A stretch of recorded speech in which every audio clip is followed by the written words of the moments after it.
En el campo chileno nació la semilla de un genio creador. Mi mamá era cantora, como decimos nosotros allá. Persiguió sus sueños contra viento y marea. Tiempo después supe que Víctor no tenía casa.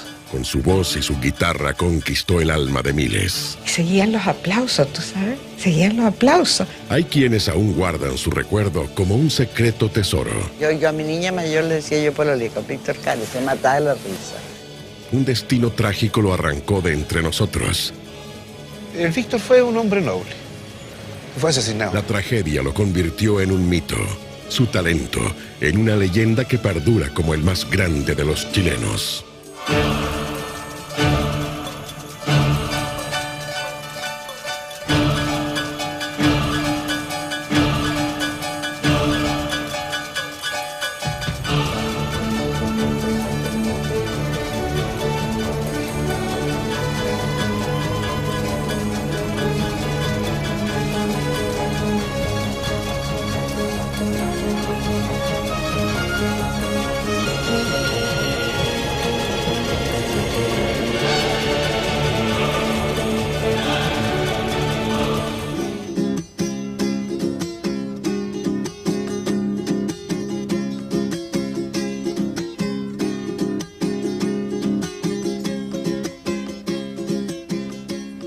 No aparece en un billete, no ganó un premio Nobel, no lo vemos en televisión, ni menos se enseña en las clases de historia.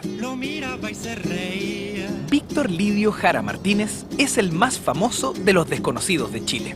Es un ícono, pero pocos saben de su vida, de su influencia o de cómo se transformó en leyenda. Uno de los artistas más prolíficos y multifacéticos del siglo XX. Víctor Jara publicó 24 discos, dirigió media docena de obras de teatro y colaboró en innumerables proyectos culturales en el país. Este hombre creador y versátil llenó de canto y guitarra las vidas de miles de jóvenes. Su muerte selló trágicamente esta historia de arte, música y compromiso social, pero no logró detener su espíritu.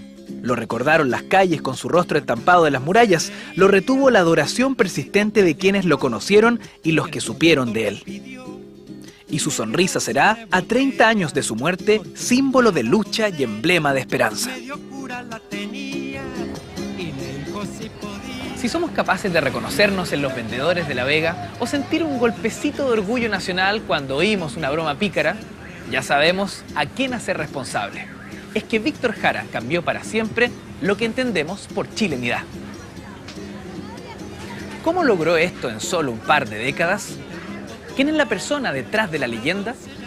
Esta historia es la que comenzamos a descubrir a partir de este momento. Este es el lugar donde Víctor Jara fue visto por última vez, el ex Estadio Chile, el 16 de septiembre de 1973. En la madrugada del día siguiente, su cuerpo acribillado fue encontrado en la calle. Tenía 40 años.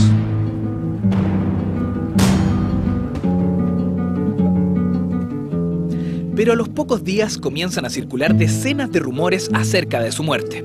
Se decía que los militares le habían roto los dedos uno por uno mientras lo obligaban a tocar la guitarra, o que le habían cortado las dos manos, como a Galvarino.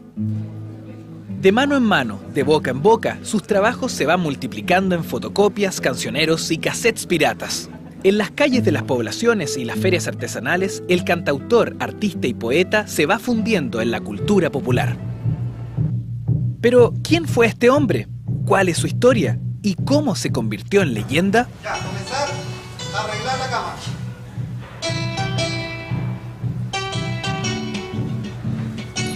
Es 12 de marzo de 1953 y gobierna el general Carlos Ibáñez del Campo. Chile acaba de elegir a su primera mujer senadora y los titulares hablan de la creación de la Central Única de Trabajadores CUT. Mientras, en este lugar, la Escuela de Infantería de San Bernardo, Víctor Jara se prepara junto a otros cientos de conscriptos a dejar el regimiento.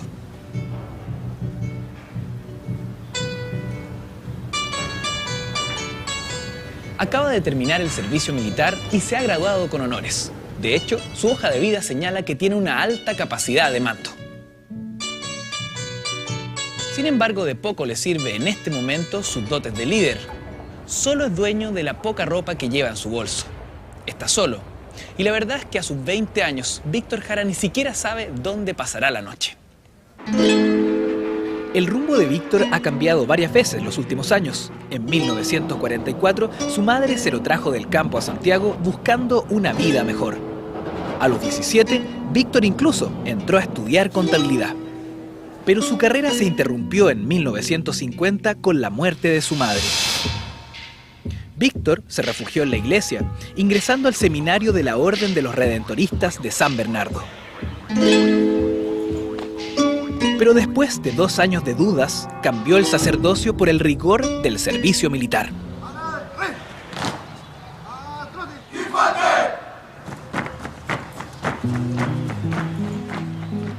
Imaginen a un joven sin dinero en el bolsillo y sin nadie a quien acudir. Su madre ha muerto y sus parientes en Santiago le reprochan haber dejado el sacerdocio, con lo cual le cierran todas las puertas. Sus amigos han quedado en el campo, el seminario y esta escuela de infantería.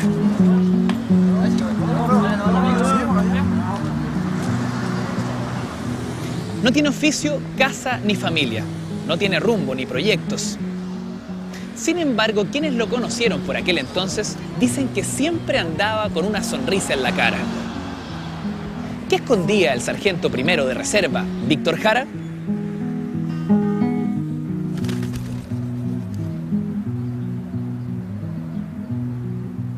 Voy a hacerme un cigarrito, ¿acaso tengo tabaco?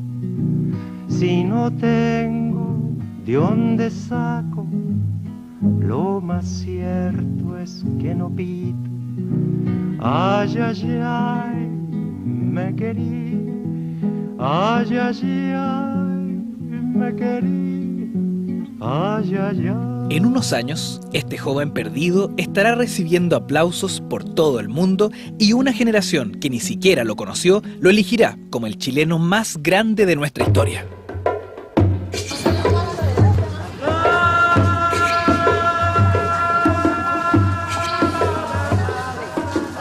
De momento, Víctor encuentra refugio en Los Morgados, una familia de amigos de su madre.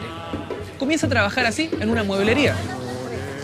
Sin embargo, es en este lugar, en La Vega, donde pasa la mayor parte de su tiempo. La Vega Poniente era uno de los puntos de comercio más importantes de Santiago y le dio la bienvenida a Víctor cuando llegó del campo junto a su madre y sus hermanas en la década de los 40. Acá se mezclaban el mundo de los recién llegados con la agitación de una ciudad que había duplicado su población en menos de una década. Las calles estaban llenas como un mall el día domingo, pero con troleys, caballos y carretas. Amanda, su madre, trabajaba en La Vega en un puesto de comida. En estos rincones, Víctor crece, aprende a tocar guitarra y escribir sus primeros versos. Este barullo se fue filtrando en él. Comienza a participar en el movimiento Acción Católica y es ahí donde en esos años conoce a la destacada actriz Gabriela Medina. Y esta esquina fue el imán que atrajo a Víctor, que venía desde la Vega Poniente, donde tenía su mamá la cocinería. Sí, ella era una señora bien chilena. Y yo tengo la imagen de ella con un delantal amplio, como floreado, ¿ya? Y yo me acuerdo así como limpiándose las manos y hablando con Víctor. Y antes que nos fuéramos nos llamó así, chiquillo, y nos pasó una sopaipilla.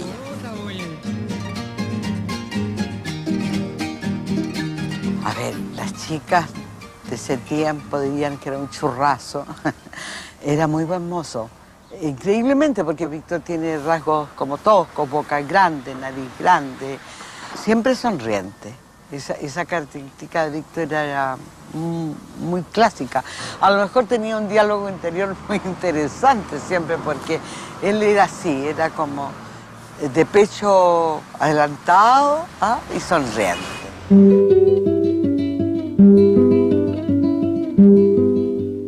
En sus primeros años de juventud, Gabriela y Víctor fueron pololos. Hasta el momento, la actriz nunca había querido contar esto públicamente. Yo a mi niña mayor le decía yo pololí con Víctor Jara, se mataba de la risa. Ya, Te cuento, Víctor, que mi hijo no cree que nosotros pololeamos y que yo te conozco. A los cabros lees, a ver. Y tomó una revista donde la foto principal de la portada era él. Y le escribió: niñito, yo amé mucho a su madre, nosotros fuimos pololos, Víctor Jara. Pero mis otros pololos eran esos coqueteos que yo te digo, esa cosa así. Pero mi pololo, mi amor, fue Víctor.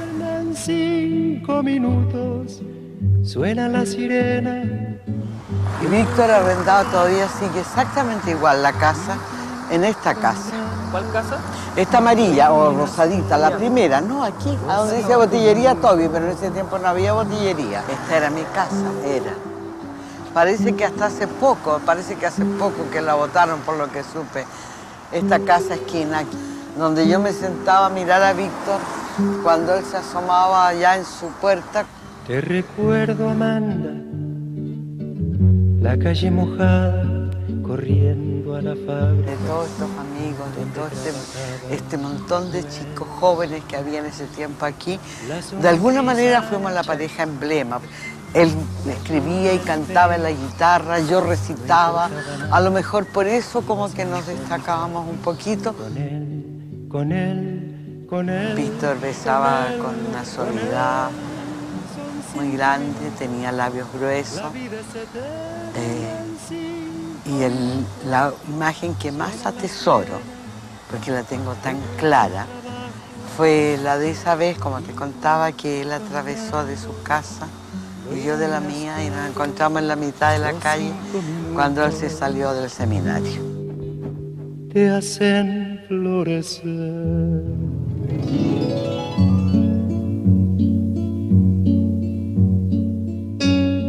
Poco más de un año después de su salida del servicio militar, Víctor se cruza con un aviso en el diario. Dice que se buscan cantantes para el coro del Teatro Municipal para la obra Carmina Burana. Aunque él no tiene mucha formación como músico, decide presentarse a una audición. Estamos acostumbrados a asociar a Víctor Jara con el folclore y la música popular, pero lo cierto es que los primeros escenarios que él pisó no fueron lugares como este, sino que fue el mismísimo Teatro Municipal de Santiago.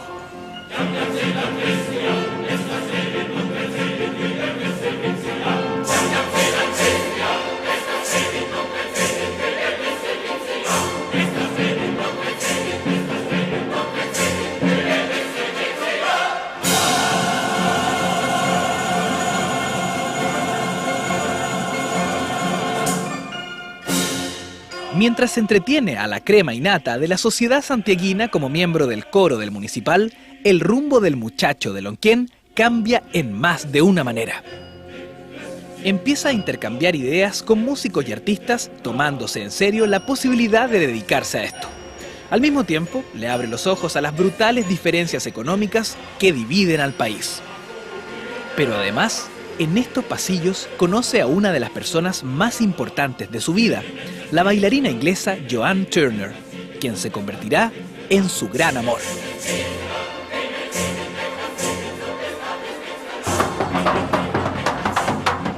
De momento, no hay tiempo para romances en la agenda de Víctor Jara. Está dedicado a tiempo completo a la creación, probando cualquier oportunidad que se le presente.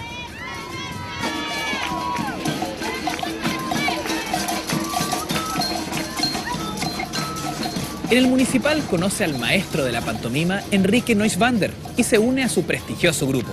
Convertido en mimo, protagoniza 2 montajes en un año. Además, ingresa al grupo folclórico Cuncumén, donde se inicia en el baile. Cantante, bailarín, mimo, nada satisface el apetito de este joven de solo 23 años. Mariela Ferreira participó en el grupo Cuncumén junto a Víctor Jara.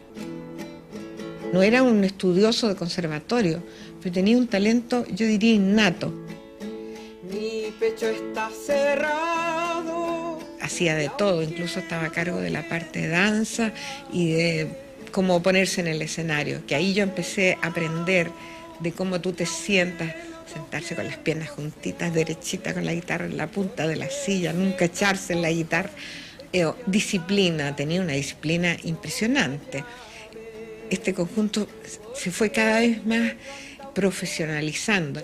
Después la cosa del escenario, de marcar dónde te sientas, hacia dónde caminas, cómo caminas cuando vas a bailar, cuando te sacan a bailar.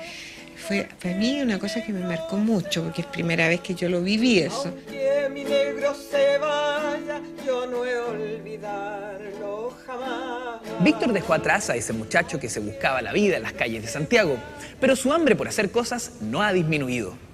El siguiente paso en su camino para convertirse en leyenda lo dará en estas aulas.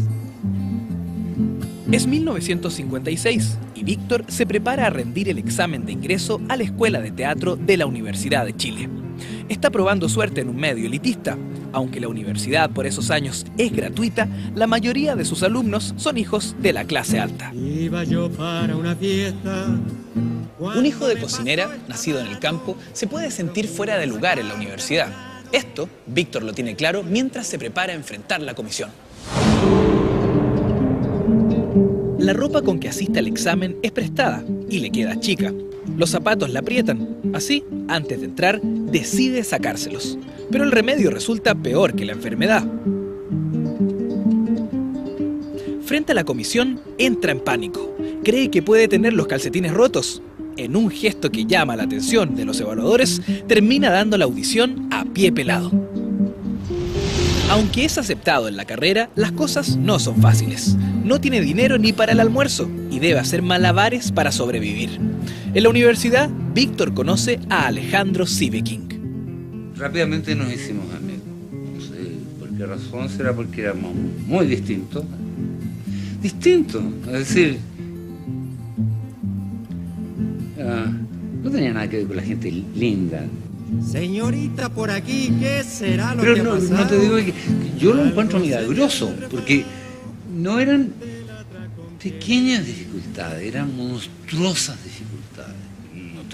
No tenía prácticamente para comer, es decir, comía de repente, no solamente yo, sino que muchos otros compañeros lo invitaban a comer, por ejemplo, porque él recibía unas cajas, unas latas de queso de Cáritas, creo, que eran muy grandes, es decir, como tú no puedes estar comiendo solamente queso durante meses de tu vida.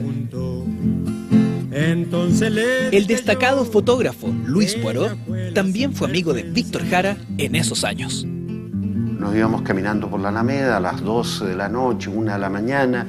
Él me iba a dejar y yo le decía, Víctor, déjame acompañarte una noche a tu casa, porque siempre eres tú el que me viene a dejar. Entonces me decía, no te preocupes, y después yo tomo una micro y me voy para mi casa. Tiempo después supe que Víctor no tenía casa. Y Víctor dormía en los camarines del Teatro Antonio Vara, que le abrían la puerta al cuidador en la noche y dormía en la escenografía. Pero era tal su amor por el teatro, era tal su necesidad de la creación, que no le importaba hacer el sacrificio que hubiera que hacer. Supongo que tenía un ánimo tan positivo que dijo, bueno, llegaré hasta donde llegue. Y pobre con la necesidad de la magia. La magia ha sido una constante en lo que hizo Víctor. La escenografía era una maravilla. Estas son fotos tomadas por Víctor. Las dos son... Era bien buen fotógrafo, ¿no? ¿Sabes? Decía que está Víctor aquí. Muy bien, tengo corbata, se usaba mucho la corbata en esos años.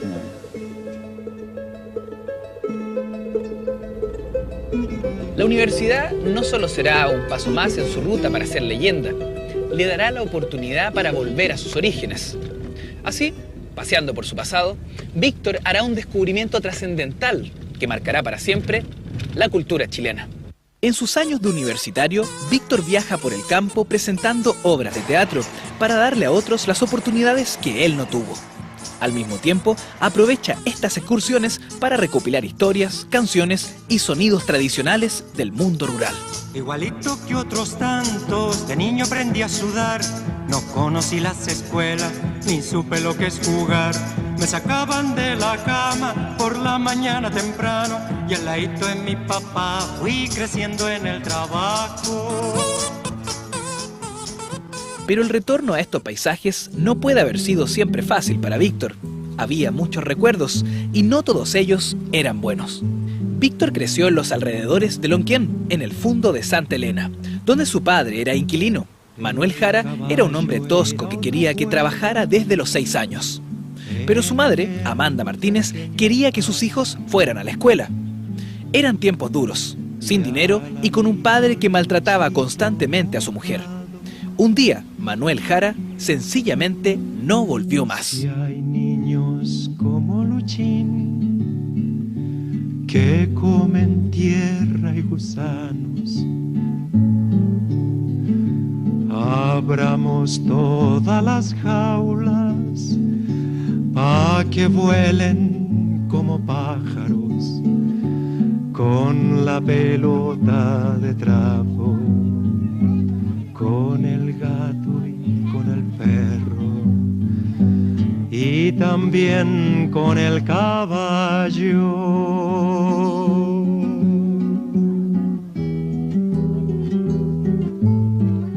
Víctor creció rebelde y algo melancólico.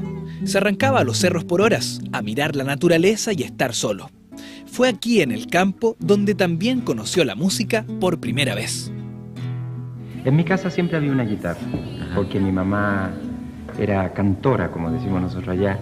Cantora, es decir, ella cantaba en velorios, en bautizo, en casamiento, en todo tipo de cosas.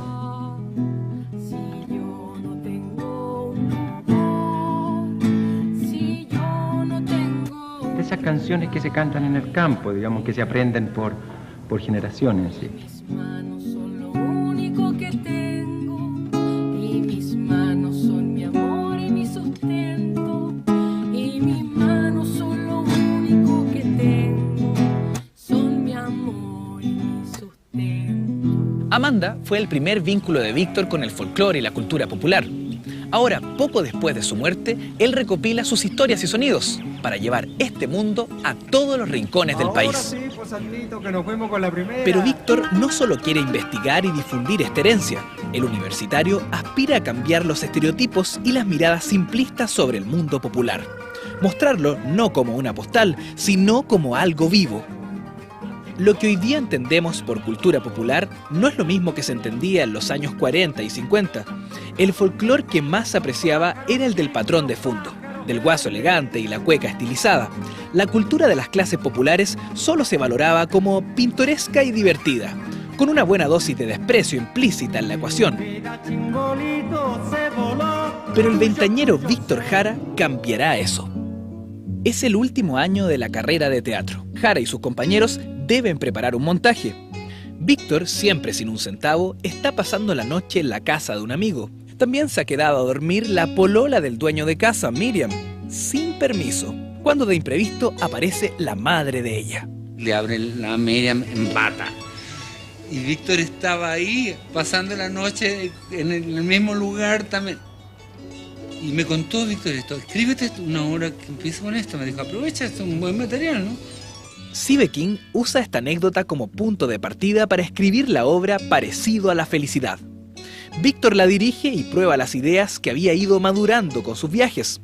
Poner personajes populares en situaciones cotidianas, mostrando así lo chileno en lo común y corriente. Y había algo en ese montaje que era chileno, pero sin ser folclórico, pero era de verdad chileno. Tú te podías reconocer en esos personajes, en el chofer de la micro, en la mujer que lo acompañaba al lado, en esa pensión donde vivían.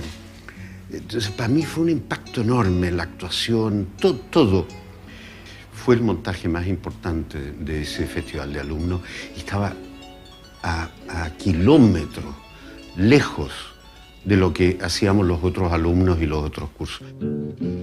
Parecido a la felicidad causa sensación inmediata. Las salas se llenan, la crítica la aplaude. La gente sentía que ese montaje les hablaba con una voz distinta. A los pocos meses, la compañía estaba viajando por Latinoamérica con la obra. Víctor, quien nunca había salido de Chile, se encuentra recorriendo Argentina, Uruguay, Colombia, Venezuela, Cuba, México, Guatemala y Costa Rica. En cada nueva ciudad es aplaudido de pie. Y un cambio empieza a gestarse dentro suyo. Se va dando cuenta que tiene la capacidad de generar cosas. Lanzó una obra al mundo y el mundo le está pidiendo más. Una simple obra marca el teatro chileno. Y el muchacho de Lonquén descubre el poder que tiene entre sus manos. Sin embargo, aún no utiliza el arma que lo hará ser recordado para siempre. Una guitarra espera que las manos de Víctor la transformen en leyenda. Víctor Jara aún no cumple los 30 años y su nombre ya suena en la escena de las artes chilenas. Está involucrado en numerosos grupos de intelectuales y sus obras son reconocidas internacionalmente. Hasta el momento ha debido pelear estas batallas solo, pero eso está a punto de cambiar. Víctor había conocido a Joan Turner, bailarina inglesa, en los pasillos del Municipal, cuando era un miembro más del coro. Sus vidas se cruzan de nuevo cuando Víctor entra a estudiar teatro y Joan es su profesora de expresión corporal.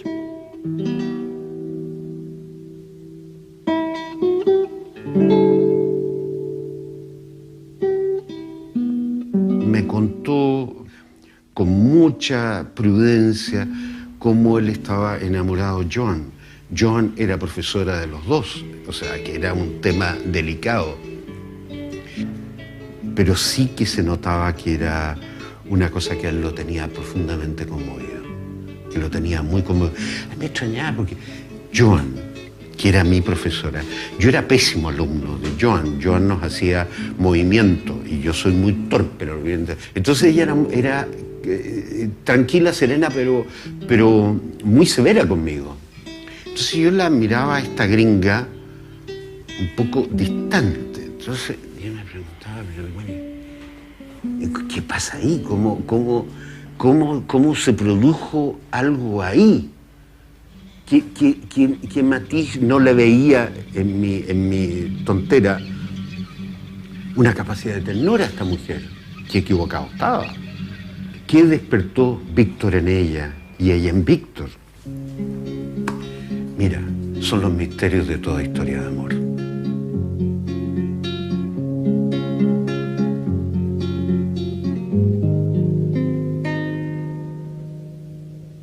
Cuando voy al trabajo, pienso en ti por las calles del barrio, pienso en ti cuando miro. Al cabo de un tiempo, ellos forman una familia y se van a vivir a uno de los llamados DFL2 en Las Condes.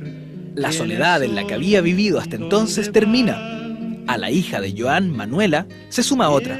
Víctor la llama Amanda, en honor a su madre. Mi vida pienso en ti. Comienzan los 60s y Chile, para variar, se está refundando. La cultura de masas es el último grito de la moda. La televisión se masifica por el Mundial de Fútbol. Las abismantes diferencias económicas saltan a los titulares con las tomas. Cientos de miles de familias en Santiago no tienen techo. La radio toca éxitos norteamericanos recauchados por la nueva ola y las mujeres sueñan ser como las divas de Hollywood. Aunque la cultura pop se americaniza a cada instante, Víctor escarba más y más en las raíces de lo chileno. Y para hacer que esta cultura popular llegue a todos, Víctor ocupará una herramienta inusual. Está bien buena la cabra, media porfiadita de cara nomás. ¿Por qué está burra, mijita? ¿Que ha visto una mala cara? Claro, la tuya. Ya te fuiste mojón por el agua. Víctor busca la esencia de lo que nos hace reír a los chilenos. Lo que caracteriza nuestro humor es una fórmula sencilla pero efectiva. Reírse de lo triste, de la tragedia misma. Este es el primer casorio que se hace en casa de puta. ¡Ah! Víctor descubre algo en el centro mismo de lo que somos. La forma en cómo vemos y entendemos el humor. Sacar esto a la luz y utilizarlo una y otra vez en sus obras significará una verdadera revolución para el teatro chileno. Por estos años, decide cambiar nuevamente de rumbo y estudia para ser director de teatro. Víctor incorpora este humor popular en sus nuevos montajes. en Ánimas de Día Claro de 1962 y en La Remolienda de 1965. Las dos obras de Alejandro Sivikin se transforman en clásicos casi instantáneamente. Así, a los 32, Víctor gana el Laurel de Oro como el mejor director del año y el premio de la crítica del Círculo de Periodistas. La influencia de estas obras en el Teatro Nacional se siente hasta hoy. En La Negra Ester, por ejemplo, el montaje más visto de nuestra historia, se respiran las ideas y aportes de Víctor. En el montaje, dirigido por Andrés Pérez, nos reímos y emocionamos con la miseria y la soledad de un prostíbulo. Atracando una hermana. Huesudas como palillo. Víctor Jara es un innovador que quiere seguir en movimiento. A comienzos de los años 60, Víctor se va de gira por Europa como director artístico del área de danza del grupo folclórico Cuncumén. La gira marcará un nuevo cambio en su rumbo. Partimos en mayo y volvimos en octubre. Fue una gira larguísima, todo lo que era el área de los países socialistas. Y en ese tiempo no había ni siquiera relaciones con esos países. Y sacaba fotos porque fue el único que llegando le dio plata adelantada al encargado para comprarse una máquina fotográfica, así que fue el primero que andaba con máquina fotográfica. Por accidente, Víctor se ve enfrentado a una situación que cambiará su destino. Pasó que Silvia Urbina, que era de las fundadoras, que tenía una voz preciosa, se enfermó de la garganta y Rolando, el director, le dice, Víctor, tienes que cantar un solo. Yo un solo, no, yo me muero de susto. Víctor, tienes, porque en el programa hay un solo, qué sé yo. ¿Y qué voy a cantar? Bueno, busca tú de las cosas que tú has recopilado, recogido, porque Víctor había empezado a hacer también trabajo de campo, trabajo de terreno, recogiendo canciones antiguas, qué sé yo. Era un teatro muy bello en Moscú. Y canta y la gente aplaudía y aplaudía y aplaudía. Y él saludaba y volvía y seguían aplaudiendo a la gente. Y era divertido porque Rolando le decía, sale de nuevo. Y salía y decía, entonces tienes que cantar otra cosa, pero es que no sé otra cosa. Sale, saluda. Entonces canta lo mismo. Total, los rusos no entienden. No sé si va a poner eso. Y sale Víctor y canta ese, aquí te traigo una rosa del campo, la recogí. Y la canta de nuevo. Aquí te traigo una rosa, del campo la recogí. Aquí te traigo una rosa, del campo la recogí. Seguían los aplausos, ¿tú sabes? Seguían los aplausos. Llorando, como lloro yo. Esa noche viajamos a Leningrado, que hoy se llama San Petersburgo. Y le pasa la misma cosa y más encima le llegaban rosas en el escenario, flores que le tiraban. Y la cantó 3 veces y la gente aplaudía como loca. Y tú sabes que eso fue así como mágico. Para nosotros también. En esa gira él se dio cuenta del ángel que él tenía en el público. Durante la gira, Víctor echa de menos a su familia. Solo, en su habitación, compone la canción Paloma, quiero contarte, dedicada a Joan. Paloma, Paloma, quiero contarte que estoy solo, que te quiero. Esa. Pero esa la escribió él para la Joan. Y Víctor la compone ahí, en el viaje. Y la canta por primera vez en un programa que hicimos en la radio Moscú. Cuando volvimos, en ese disco que hicimos antes que él se fuera y Rolando se fuera en el Cuncumén, él la graba solo. Entonces yo tenía una grabadora y se la presté. Y él la ensaya y entonces yo la tengo que encontrar esa cinta porque eran esas cintas grandotas así. Y él graba y dice, Paloma, quiero contarte que estoy solo. ¡Ah! Me equivoqué. Paloma, quiero contarte que estoy solo, que te quiero. Paloma, quiero contarte que estoy solo, que te quiero. Que la vida se me acaba porque te tengo tan lejos. Palomita, verte quiero.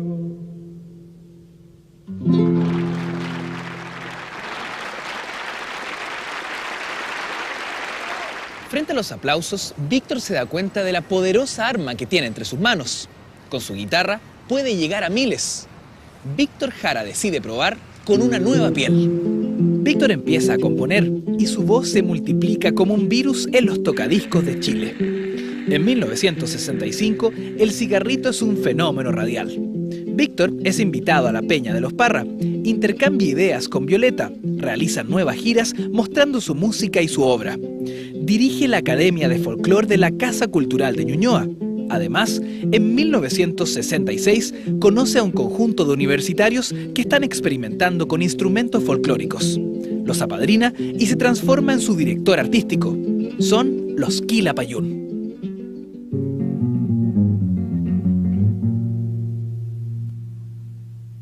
Aprieto firme mi mano y hundo el arao en la tierra. Víctor sigue investigando. Junto a otros creadores de la época, prueba con nuevos sonidos, mezclando los instrumentos y texturas de las distintas tradiciones musicales americanas. Él va a romper con la lógica, digamos, de un cantautor o de un músico popular en la medida en que él va a tener una formación universitaria en el ámbito de las artes. Que, ojo, está ocurriendo lo mismo con John Lennon en Inglaterra, porque los jóvenes Beatles y otros, los jóvenes Rolling Stones, los jóvenes Led Zeppelin, estaban yendo a escuelas de arte secundarias que ven en Inglaterra, donde se estaban encontrando con compañeros que estudiaban fotografía, cine o teatro, y también a los jóvenes músicos populares les estaba cambiando un poco la cabeza en cuanto a que su música no era solo para hacer bailar y para enamorarse, que era como venía ocurriendo la música popular hacía 200 años, sino que también podía servir, podía acercarse al mundo del arte. Lo que está ocurriendo es que él está abriendo el folclore hacia un folclore más amplio, ¿no? Un folclore latinoamericano. Comienza la canción con un tipo de declamación en el cual él encarna al campesino. Esa convicción que él tiene en lo que está haciendo. Y esa cosa como tan como concreta, tan terrena, se va al volar de las mariposas. Y viene este ritmo latinoamericano. Y el sol brilla, brilla y brilla.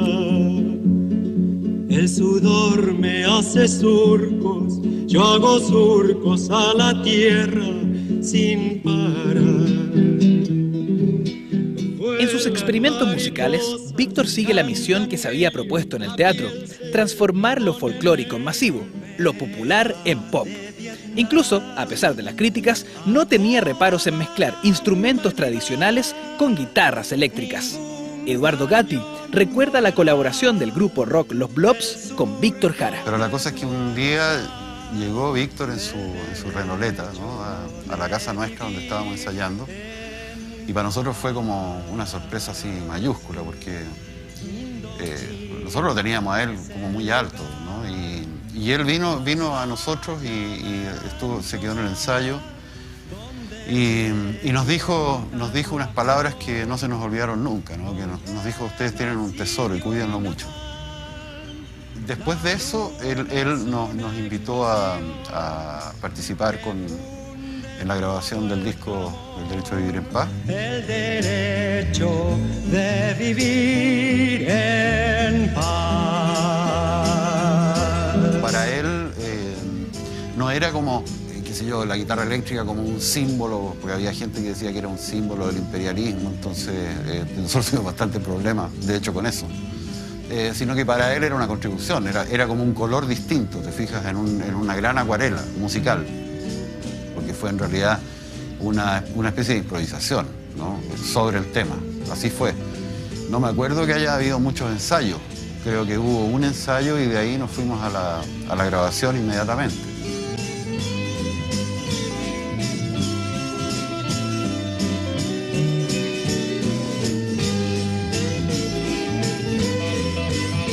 A él le encantó. A él le encantó toda esta cosa media sideral y media loca y alucinógena que hay detrás un poco en ese arreglo.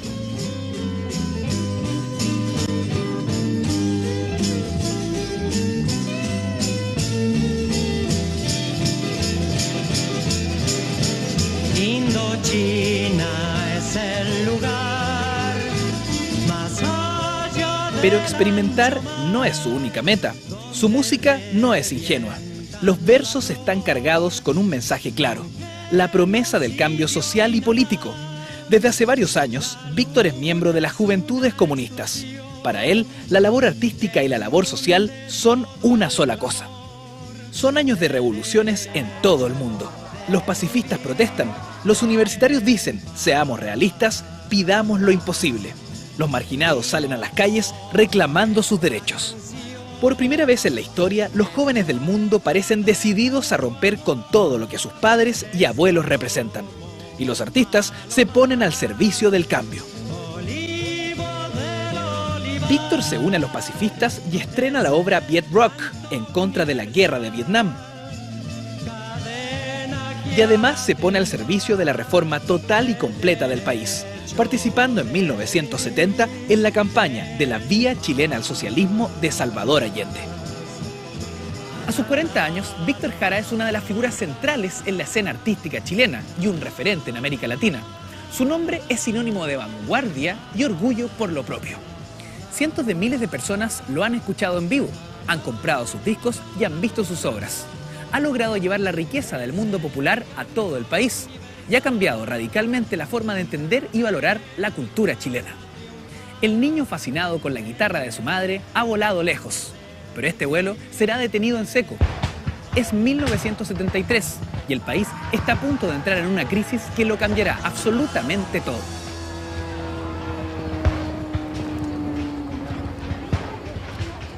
Es 1969.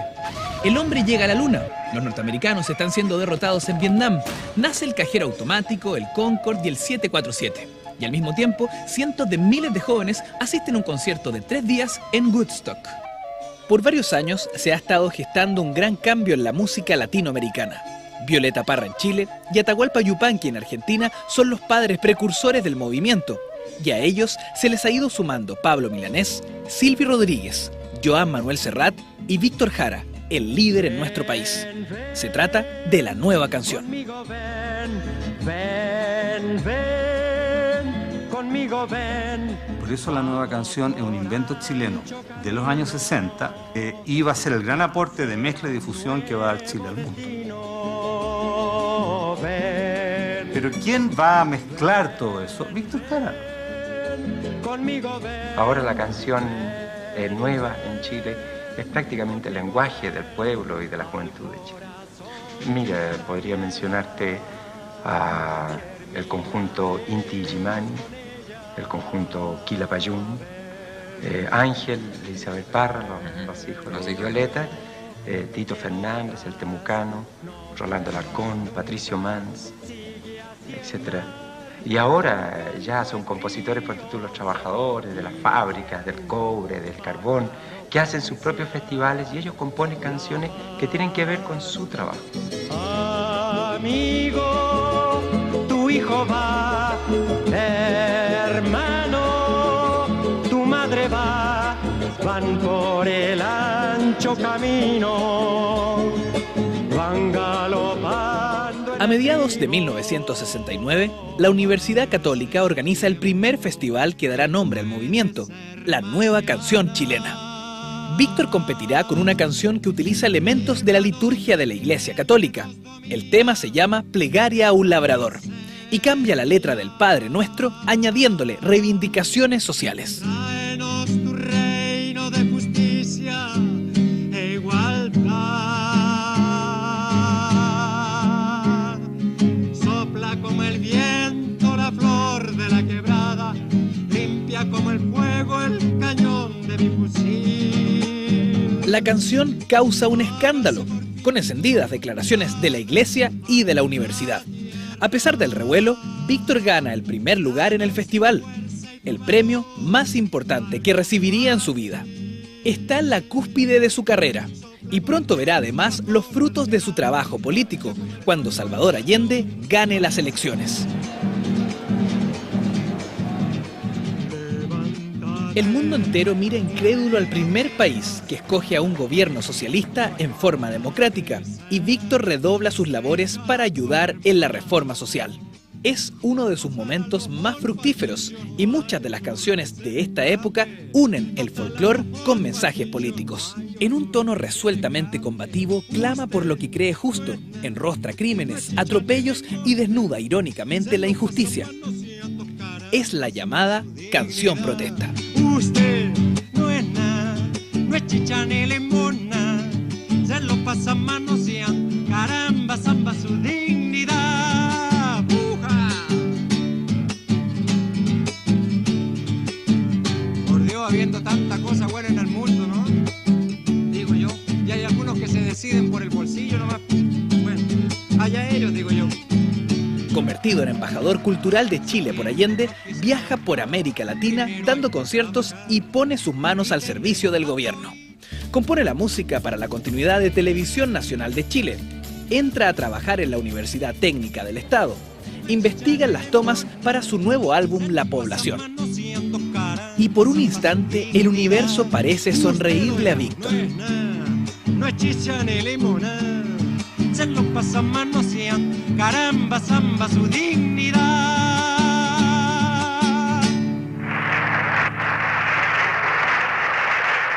Pero la sonrisa no dura. En el país, las protestas se multiplican, el gobierno pierde control, las divisiones se radicalizan. Y ocurre entonces.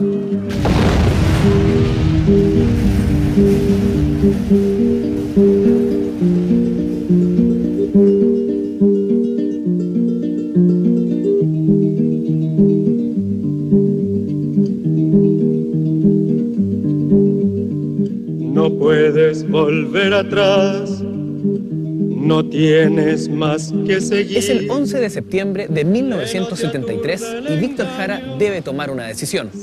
El experimento socialista ha terminado. Los militares han decretado el estado de sitio. Sin embargo, el Partido Comunista ha llamado a sus miembros a concurrir a sus puestos de trabajo. Víctor siente el deber de hacer frente con su presencia al golpe de Estado que está en marcha. Hacerlo es peligroso. No obstante, Víctor se despide de su mujer, sus hijas y parte rumbo a la Universidad Técnica, hoy Universidad de Santiago. No verá a su familia nunca más.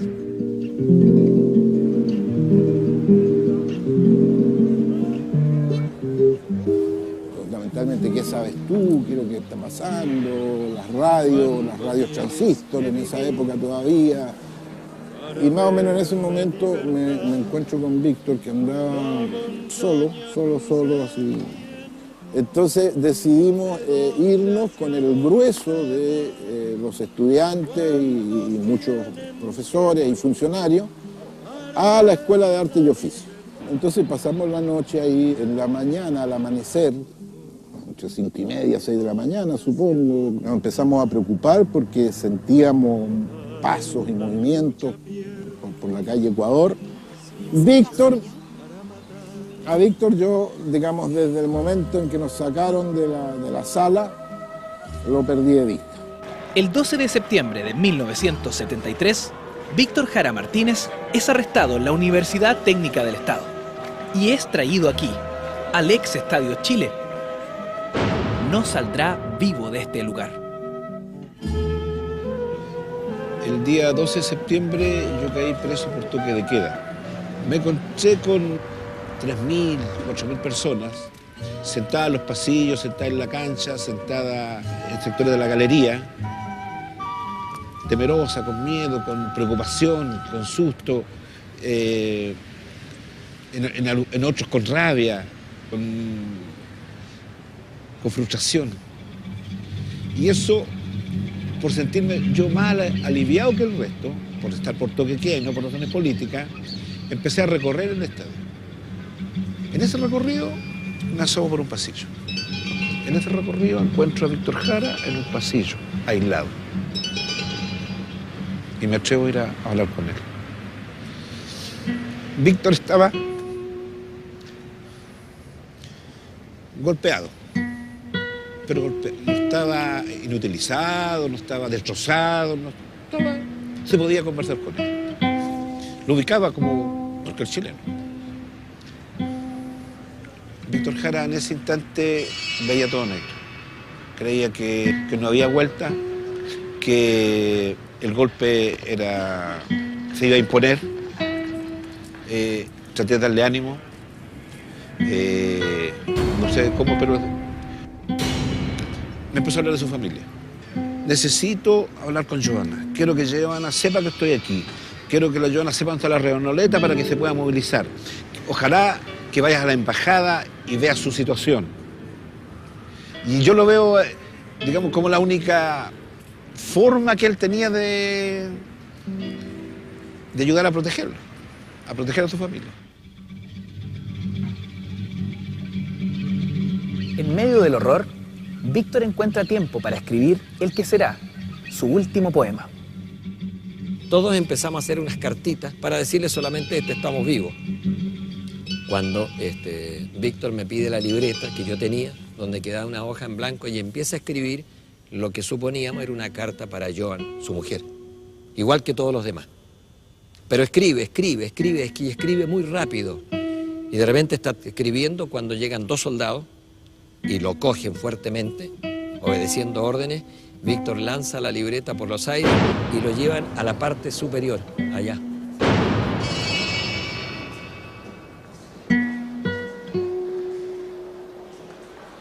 Y el momento en que alguien me pide un papel, yo saco la libreta y recién ahí me acuerdo, y estaba escrito el último poema de Víctor Jara, que él lo tituló justamente Estadio Chile. Y nosotros pensábamos que ese poema tenía que atravesar las barreras de la cárcel y volar a la libertad, y conseguimos aquello. Canto que mal me sales, cuando tengo que cantar espanto. Espanto como el que vivo, como el que muero. Espanto de verme entre tanto y tantos momentos del infinito, en que el silencio y el grito son las metas de este canto. Lo que veo, nunca vi. Lo que he sentido y que siento hará brotar el momento.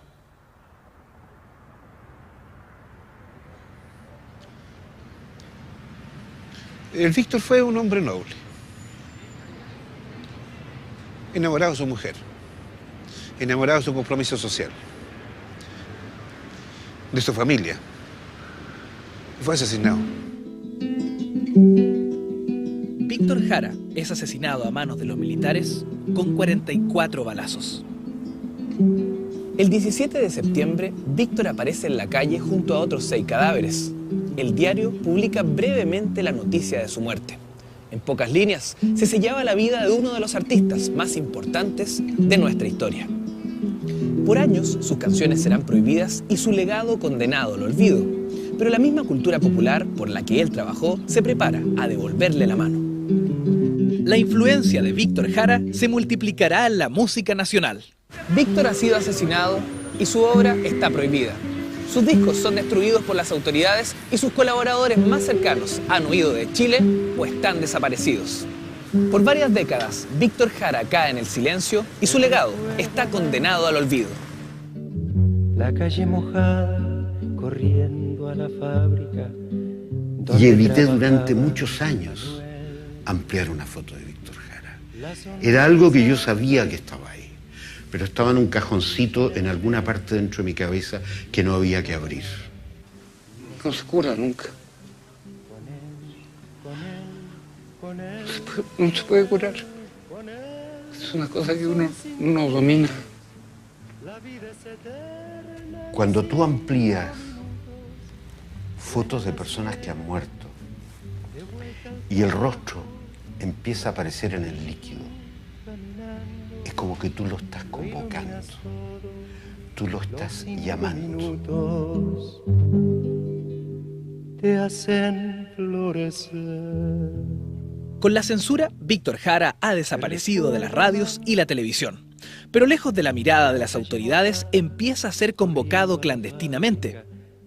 Fotocopias de sus cancioneros son pasadas de mano en mano. Su imagen sonriente aparece porfiadamente en los muros. Sus acordes y guitarreos se vuelven a escuchar. Los pobladores y jóvenes están resucitando a Víctor.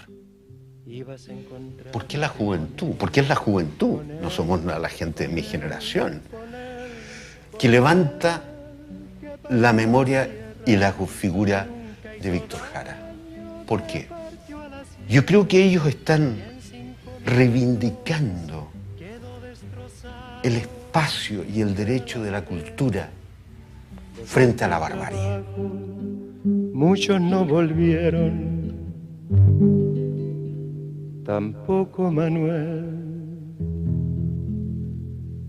Te recuerdo, Amanda, la calle mojada, corriendo a la fábrica donde trabajaba Manuel.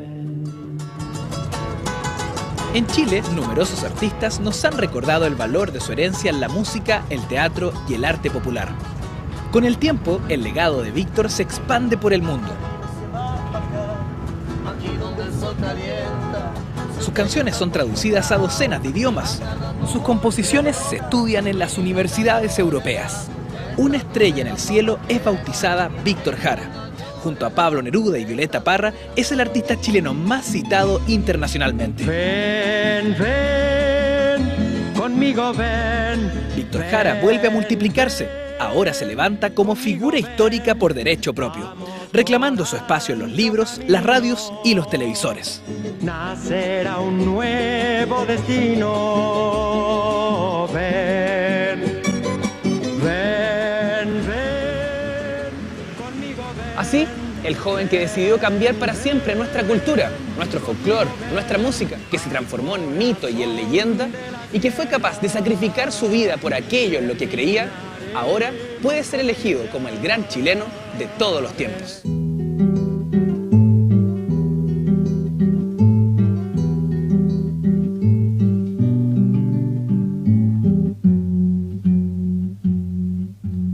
Frágil como un volantín en los techos de barrancas, jugaba el niño Luchín con sus manitos moradas, con la pelota de trapo, con el gato y con el perro. El caballo lo miraba, en el agua de sus ojos se bañaba el verde claro